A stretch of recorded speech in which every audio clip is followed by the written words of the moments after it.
Welcome back, everybody. Long day. Came in really late. It's about 1 p.m. And I just finished redoing my retro build. So, what do I have in front of me?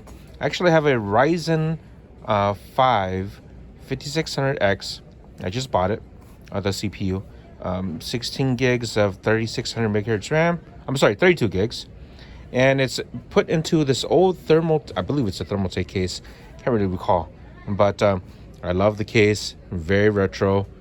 Multi-fan speed controllers. Some LEDs are dead, but toggle switches, come on. This is dead. But this is dead too, but it's just there for nostalgia's sake, and so is the floppy.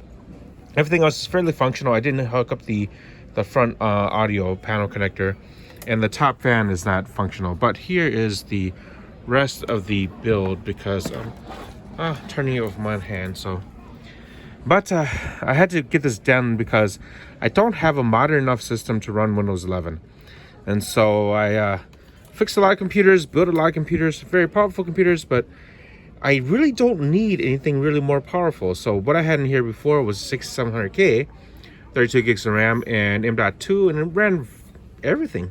So, but I had to go last night to my local Micro Center and get this, because Windows 11 finally came out, and it runs like crap on AMD Ryzen. So, of course, I'm going to install it. So, brand new Thermaltake Smart 700 watt continuous power supply. A little bit overkill for what I need it for. I have a deep cool 120 millimeter fan cooler. I went with this because I didn't want to spend much money, because I don't need the raw power of Ryzen, because I don't really game that much. 6 cores is more than enough to do work. I don't do much video editing, as you guys know. That's about it. So I went with a MSI Tomahawk. So this is the Tomahawk B550. I went with the B550 because I don't need the full functionality of PCI Gen 4 on all the M.2 slots, and there's only 2 on this board.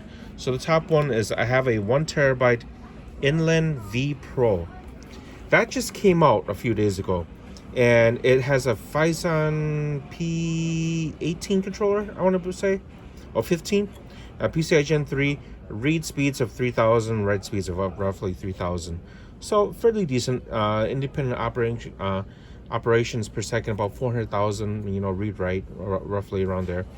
Not anything to scoff at, so not bad. I have it, of course you can't see it. I have my Zotac GTX 1066 gig, which I use for Bitcoin mining, and the fan died, so of course I bolted on a 10,000 RPM fan, which is connected to the fan controller.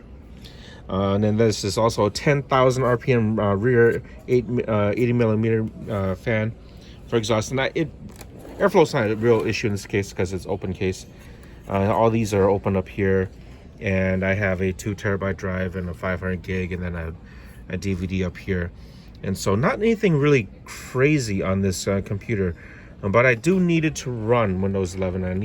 I leave it open because it's a nice showcase. I can describe components to customers. I can educate them. I can say, this is what a hard drive is, this is what a DVD drive is, this is what a power unit is, graphics card, CPU, motherboard, memory, etc., etc. And so I had to take off the back panel, the IO shield on this Tomahawk board, because it just wouldn't fit this old case. And I had a hell of a time putting in the graphics card, because there's almost no clearance here, as you can see, from the motherboard to the acrylic case here. But it looks cool. It's see-through. Windows 11 will go on here, even though as of this recording, it supposedly sucks balls on the Ryzen systems. But I'm going to get it up and going. I have Windows 10 Pro installed, and I will update the video when I have Windows 11 installed, and see if the quirks are as bad as they say, see what gaming's like and such. Thanks for watching, everybody.